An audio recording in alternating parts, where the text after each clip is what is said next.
முத்து மீனா 2 பேரோட நடிப்பையும் பார்க்க எரிச்சலா இருக்குதுன்னு நினைக்கிறவங்க இந்த வீடியோக்கு லைக் பண்ணுங்க.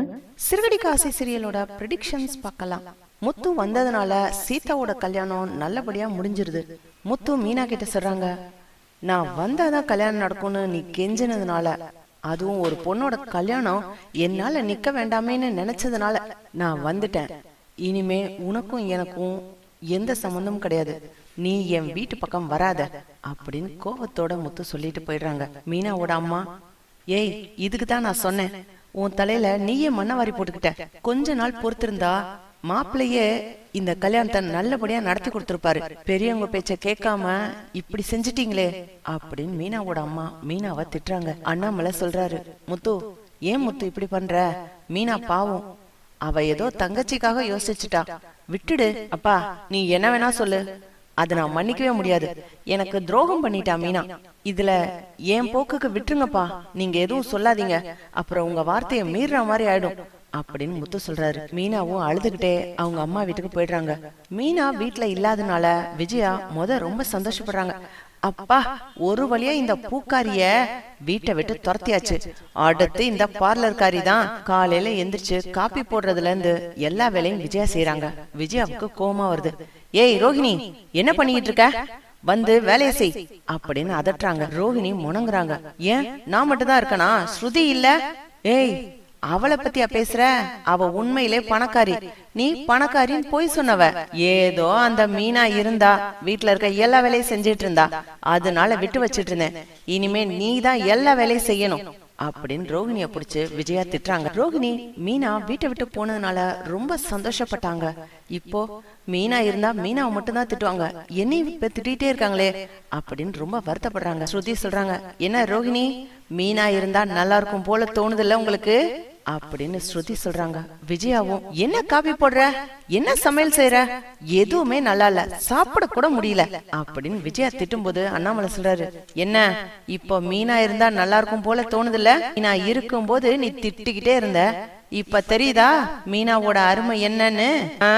சரி சரி அவளை புகழாதீங்க விடுங்க. ஏன் விஜயா மீனா இருந்தா நல்லா இருக்கும் போல தோணுதுல்ல உனக்கு அப்படின்னு அண்ணாமலையும் சொல்றாரு. கொஞ்ச நேரத்துல பார்த்தா மீனாவே வீட்டுல வந்து நிக்கிறாங்க. அண்ணாமலை கேக்குறாரு, வாமா மீனா, என்ன இத்தனை நாள் கழிச்சு வந்திருக்கிற? ரோஹிணி ஸ்ருதியும் மீனாவை அன்போட வரவேற்கிறாங்க. விஜயாவும் அண்ணாமலையும் கேக்குறாங்க, என்ன ஆச்சு, என்ன விஷயம், முத்து மன்னிச்சிட்டானா என்ன அப்படின்னு கேட்டோன்ன மீனா வெக்கப்பட்டுக்கிட்டே ஏதோ ஒண்ணு சொல்றாங்க. அண்ணாமலை முத்துக்கு கால் பண்ணி வீட்டுக்கு வா அப்படின்னு கூப்பிடுறாரு. முத்து வீட்டுக்கு வந்த உடனே மீனாவை பாக்குறாரு. ஏய் உன்னதான் வீட்டுக்கு வரக்கூடாதுன்னு சொன்னேன்ல, எதுக்கு நீங்க வந்த?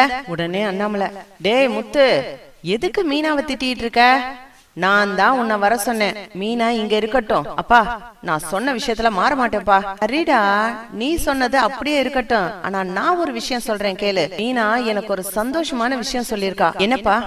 மீனா அழுது மன்னிச்சிருங்கன்னு கேட்டோன்னா நீங்க மன்னிச்சிட்டீங்களா? அதெல்லாம் இல்ல முத்து, மீனா எனக்கு ப்ரமோஷன் கொடுத்திருக்கா. என்னப்பா சொல்றீங்க, எனக்கு ஒண்ணுமே புரியலையே. டே முத்து தெளிவா சொல்றேன் கேட்டுக்கோ, மீனா என்ன தாத்தாவா மாத்திட்டா. என்னப்பா என்ன சொல்றீங்க? டேய் இன்னுமாடா உனக்கு புரியல? ஸ்ருதி ரோஹிணி விஜயா எல்லாரும் என்ன சொல்றீங்க? அவங்களுக்கு எல்லாம் புரியாட்டியும் பரவாயில்ல, உனக்காவது புரிஞ்சிருச்சா? என்னப்பா ஒன்னும் புரியலையே. டேய் நம்ம வீட்டுல இருக்க தொட்டிலுக்கு வேலை வந்துருச்சுடா, மீனா கர்ப்பமா இருக்கலாம், நீ அப்பா வாயிட்ட முத்து அப்படின்னு அண்ணாமலை சொன்ன உடனேயே முத்துக்கு எல்லா விஷயமும் புரிஞ்சு போயிடுது. முத்து நேரா மீனா கிட்ட போய், உண்மையா, அப்பா சொல்றது உண்மையா அப்படின்னு கேக்குறாங்க. மீனாவும் ஆமான்னு தலையாட்டுறாங்க. முத்து அப்படியே மீனாவை குழந்தை மாதிரி தூக்கிக்கிட்டு சுத்துறாரு.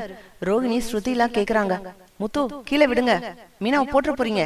ரோஹிணி உடனே, என்ன முத்து மீனா உங்கள்கிட்ட பொய் சொல்லி ஏமாத்திருக்கா, அதுக்குள்ள மீனாவை மன்னிச்சிட்டீங்க? அட பார்லருமா, நீ எவ்வளோ பெரிய பொய் சொல்லி எங்க அம்மாவையே ஏமாத்தின, மொத்த குடும்பத்தையும் ஏமாத்தின, எங்க அம்மாவே மன்னிச்சுட்டாங்க. மீனா அவ தங்கச்சிக்காக ஏதோ என்கிட்ட பொய் சொல்லிட்டா, பரவாயில்ல அது சின்ன பொய் தான், நான் மன்னிச்சு மீனாவை ஏத்துக்குருவேன் அப்படின்னு முத்து சொல்றாங்க.